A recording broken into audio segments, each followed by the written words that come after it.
আলাইকুম, সবাই কেমন আছেন? আশা করি ভালো আছেন। আলহামদুলিল্লাহ আমিও ভালো আছি। ফাতেমা কুকিং ব্লগস থেকে আমি ফাতেমা চলে আসলাম নতুন আরেকটা রেসিপি নিয়ে। আর এখানে দেখে হয়তো বুঝতে পারতেছেন আমি এখানে কিছুটা বুট নিয়েছি, প্রায় 1 কেজির মতন হবে।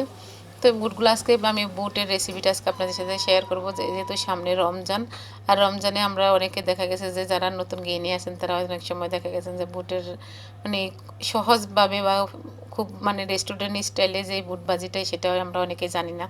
তো সেটাই আজকে শেয়ার করব, বিশেষ করে নতুনদের জন্য। এই তো দেখে হয়তো বুঝতে পারছেন এখানে আমি কিছুটা পানি দিয়ে আমি বুটটা প্রেশার কুকারে সিদ্ধ করে নিয়েছি। তো সিদ্ধটা আর আপনাদের সাথে মানে শেয়ার করতে পারলাম না, কোনো একভাবে স্কেপ হয়ে গেল। যাই হোক, এখানে আমি একটা কড়াইতে দিয়ে দিলাম পরিমাণ মতন পেঁয়াজ। এখানে আপনারা বেশি কম করে দিতে পারেন আপনাদের পছন্দ অনুযায়ী। তো এই তো এখানে আমি মানে দিয়ে দিলাম কিছুটা পেঁয়াজ। দেখে হয়তো বুঝতে পারতেছেন আমি পেঁয়াজগুলো হালকা ভেজে নেব, মানে হালকা বাদামি কালার করে নেব আর কি, যেহেতু পেঁয়াজটা একটু মানে কাঁচা গন্ধ চলে যায়, সব কিছুরও গায়ের একটা গন্ধ থাকে, তো সেই জন্য পেঁয়াজটা একটু হালকা ভেজে নেব। দেখে হয়তো বুঝতে পারতেছেন। তো আসলে বুট ভাজিটা হয়তো অনেকে বলতে পারেন এটা আবার দেখার বিষয় কিনা, দেখানো যায় কিনা। আসলে মানে অনেকে আমরা জানি না যে বুটটা কীভাবে রান্না করতে হয়, হয়তো দেখা গেছে যে এক একজন এক এক স্টাইলে রান্না করেন। তো আজকে আমি খুব ইজিতে আপনাদেরকে দেখানোর চেষ্টা করবো যে কীভাবে ভাজি করে বুটটা আমি সবসময়। আর এখানে মানে আপনারা চাইলে আরও একটা মানে শেয়ার করতে পারেন, সেটা আমি আপনাদের সাথে অবশ্যই বলবো।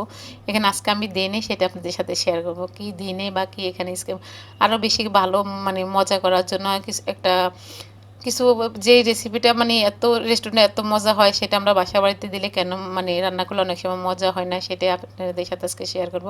যাই হোক, এই তো এখানে পেঁয়াজটা যখন মানে হালকা বেরেস্তা মতন হয়ে আসে তখন দিয়ে দিলাম 2 টেবিল চামচের মতন রসুন বাটা, দিয়ে দিলাম 1 টেবিল চামচ হলুদ গুঁড়া, 1 টেবিল চামচ মানে মরিচের গুঁড়া, 1 টেবিল চামচ ধনিয়া গুঁড়া, 1 টেবিল চামচ জিরা গুঁড়া দিয়ে দিলাম। দিয়ে এখন ভালো করে নেড়ে নিচ্ছি। তো হাফ স্পুনের মতন আমি এখানে দিলাম গরম মশলা, মানে যেহেতু এটা আমি বাসায় তৈরি করেছি তো এই জন্য কম দিয়ে দিলাম। এই তো এখন দিয়ে দিলাম এই যে রসুন বাটা 2 টেবিল চামচের মতন দিয়ে দিলাম রসুন বাটা। আর এখানে দিয়ে দিব আমি 1.5 টেবিলের মতন প্রায় আদা বাটা। কারণ সবগুলো মশলা আমি দিচ্ছি এই কারণে মানে এই মশলাগুলো সবগুলো দিলে অনেক গ্রান আসে বা খেতে অনেক মজা হয়, কালারটাও মানে সবচেয়ে বড় কথা হয়েছে যে মানে রেসিপি বুট ভাজিটা এত মজা হয় সবগুলো মশলা যখন দিয়ে আপনি রান্না করবেন। অনেকে শুধু রসুন বা হলুদ দিয়ে মানে মরিচ দিয়ে ভাজি করে, কিন্তু আসলেও ভালো লাগে না। আর যখন এই রেসিপিটা এভাবে করবেন দেখবেন খেতে অনেক ভালো লাগে। আর এই তো এখানে আমি আলুটা, অনেকে আপনারা চাইলে আলু ছোটো ছোটো করে কেটে দিতে পারেন সিদ্ধ করে বুটের সাথে। তো আমি বুটের সাথে সিদ্ধ করে না আমি আলুটাকে মানে আগে সিদ্ধ করে নিয়েছি, নিয়ে এই যে ভর্তা করে দিলাম, করে মশলার সাথে ভালো করে কষিয়ে নেব। নিয়ে তারপরে ওই যে দেখেন কীভাবে কষিয়ে নিচ্ছে, ভালো করে নেড়ে ছেড়ে একদম মশলার সাথে মিশিয়ে নিচ্ছে। আর এখানে অল্প একটু সামান্য পানি দিয়ে দিলাম।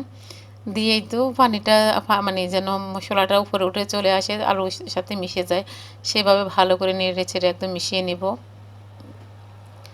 দেখেন একদম মিশানো হয়ে গিয়েছে আর এখন তেলটাও উপরে চলে আসছে। এখন বুটগুলো আমি সিদ্ধ করা বুটগুলো দিয়ে দেব, দিয়ে ভালো করে নেড়ে ছেড়ে নেব।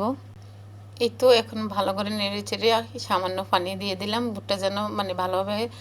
এই তো হয়ে গেল, নামিয়ে ফেললাম। আজ এই পর্যন্ত, সবাই ভালো থাকেন। আল্লাহ হাফিজ, আসসালামু আলাইকুম।